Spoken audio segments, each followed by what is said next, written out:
साथियों, इस समय वक्फ बोर्ड को लेकर के खूब चर्चा चल रही। भारत में हिंदू मुस्लिम सभी खूब चर्चाएं कर रहे हैं, लेकिन इसकी सच्चाई ज़्यादातर लोग नहीं जानते हैं कि आखिर में वक्फ बोर्ड का नियम कानून क्या था।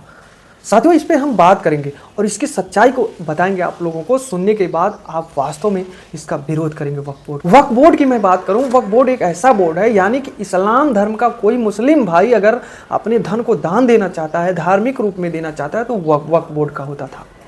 यानी कि इस समय वक्फ बोर्ड के पास जो है रक्षा मंत्रालय, रेल मंत्रालय के बाद तीसरे नंबर पे सबसे ज्यादा संपत्ति, यानी कि सबसे ज्यादा जो है जमीन वक्फ बोर्ड के पास है। बताइए, इतनी ज्यादा जमीन वक्फ बोर्ड के पास है। 1 लाख करोड़ से ज्यादा वक्फ बोर्ड के पास संपत्ति है, यानी कि इतना रुपया किसी देश का जीडीपी हो सकता है। लेकिन यह संशोधन इसलिए हुआ क्योंकि वक्फ बोर्ड का कुछ मनमानी करता था। वक्फ बोर्ड में यह था कि कोई जैसे अगर मुस्लिम भाई का संपत्ति है, अगर उसके पास लड़का नहीं है, उसका उत्तराधिकारी है, तो उसकी संपत्ति का निर्णय जो है वक्फ बोर्ड तय करता। ये संपत्ति किसकी होती, यानी कि वो संपत्ति को वक्फ बोर्ड ले लेता था। लेकिन अब वही संशोधन यह है जो 4 सबसे बदलाव हुआ है, उसमें यह हुआ कि अब ये वक्फ बोर्ड नहीं तय करेगा कि ये धन किसका होगा। यानी कि अगर उस मुस्लिम भाई के पास अगर लड़की है, महिला है, तो उसका अधिकार उस संपत्ति का अधिकार उस महिला का भी हो सकता है, ना कि वक्फ बोर्ड तय करके अपने ले। और दूसरा ये हुआ है कि अब जो संपत्ति है, यानी कि वक्फ बोर्ड सरकारी संपत्ति को नहीं ले सकता है। ये वक्फ बोर्ड अब सरकारी संपत्ति को नहीं ले सकता, यानी कि जो निजी संपत्ति है किसी का है, उसको जो है ले सकता है। लेकिन जो संशोधन हुआ है कि अब जो है अगर उसका उत्तराधिकारी लड़की भी है तो वह भी पा सकती है। ऐसा नहीं कि आप मनमानी करके आप ले लें। और दूसरा यह हुआ कि अब जो भी अपील यह भी किया गया कि अब जो भी जो है निर्णय होगा वह जिला कलेक्टर के द्वारा निर्णय लिया जाएगा।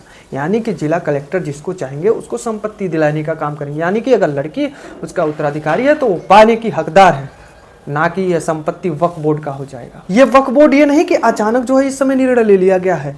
ये अगस्त 2024 में लोकसभा में बिल पेश किया गया था। वही 1995 जो में वक्फ बोर्ड बना था, वक्फ बोर्ड अधिनियम संशोधन था, उसको जो है वक्फ बोर्ड था, उसको 40 से ज़्यादा संशोधन 2024 में पेश किया गया था लोकसभा में कि 40 संशोधन इस वक्फ बोर्ड के अंदर का होना चाहिए। और यह बिल वक्फ बोर्ड का बिल का नेतृत्व अधिनियम जो 2024 था, एक सांसद जगदम्बिका पाल के नेतृत्व में किया गया था, पेश किया गया था। लेकिन 40 तो नहीं हो पाया, 14 यानी कि 14 फिर पुनः संशोधन करने के लिए लोकसभा में पेश किया गया।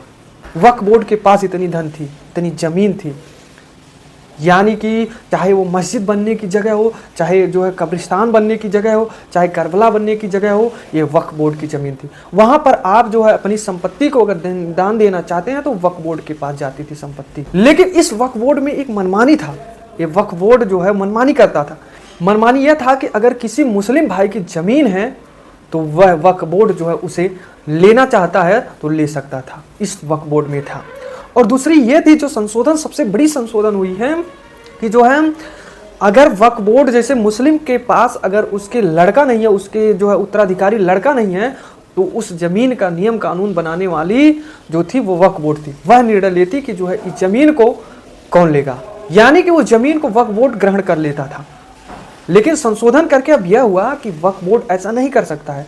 अब अगर उसका उत्तराधिकारी अगर लड़का नहीं है, अगर उसके घर में लड़की है, तो वह हकदार हो सकती है इस वक्फ बोर्ड, मतलब इस अपने ज़मीन की, ना कि वक्फ बोर्ड ले ले।